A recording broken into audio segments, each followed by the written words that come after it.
খাতে আপনারা এই বরাদ্দ সামান্য কমিয়েছেন, এটা কি অন্য বিষয়গুলোকে আরো জোর দেওয়ার জন্য?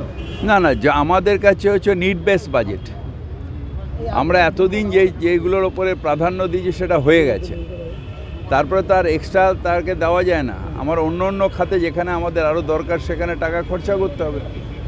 আপনার বাড়ি তৈরি হয়ে গেল, বাড়ির মধ্যে আলো লেগে গেল, তারপরে আপনি যদি বলেন যে নতুন করে প্রত্যেক বছর আলো খুলবো আর আলো লাগাবো, সেটা তো অপব্যবহার। সুতরাং সেই জায়গাতে আমাদের আর কোনো নো লাইট জোন নেই, বা এরকম অনেকগুলো খাতে আছে যেখানে আর কোনো নতুন করে কোনো ইয়ে নেই, মানে খরচা নেই, শুধু মেনটেন্যান্সের খরচা হলেই হবে। আবার অনেকগুলো জায়গা আছে যেখানে আমাদের লাগবে টাকা, সেখানে দেওয়া হয়েছে।